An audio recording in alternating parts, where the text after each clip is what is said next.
बिस्मिल्लाहिर्रहमानिर्रहीम। अस्सलाम वालेकुम। आप देख रहे हैं नेशनल न्यूज़ और मैं हूं सुबान कुरैशी। बलोचिस्तान बेगुनाह इंसानों का जालिमाना कत्ल पूरी इंसानियत का कत्ल है। MNA बैरिस्टर रज़ा हयात हराज। मासूम शहरियों के कत्ल में मुलव्विस दहशतगर्दों को कैफरे किरदार तक पहुँचाना होगा। MPA सरदार अकबर हयात हराज। दहशतगर्द मुल्क व कौम और इंसानियत के दुश्मन हैं। MPA हाजी असगर हयात हराज। मज़ीद तफसीलात के मुताबिक हमारे रिपोर्टर सरदारपुर से मोहम्मद आसिफ की तैयार करदा रिपोर्ट के मुताबिक MNA सरदार रज़ा हयात हराज, MPA सरदार अकबर हयात हराज और MPA कबीरवाला हाजी असगर हयात हराज ने प्रेस क्लब बाटी बंगला के सहाफ़ियों से बातचीत करते हुए कहा, बलोचिस्तान बेगुनाह इंसानों का जालिमाना कत्ल पूरी इंसानियत का कत्ल है। मासूम शहरियों के कत्ल में मुलव्विस दहशतगर्दों को कैफरे किरदार तक पहुँचाना होगा।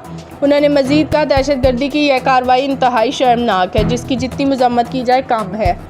उन्होंने कहा, सुबह बलोचिस्तान के इलाका मूसा खेल में गाड़ियों से उतारकर शनाख्त के बाद 23 अफराद को कत्ल करना इंतहाई मज़मूम फेल है, जिसमें मासूम लोगों को निशाना बनाकर जुल्म की इंतहा की गई है। इसकी जितनी मज़म्मत की जाए कम है। उन्होंने मज़ीद कहा, हुकूमत और सिक्योरिटी फोर्सेस दहशतगर्दी के ख़ात्मे के लिए पुरअज़्म हैं और हम उनके शाना बशाना खड़े हैं।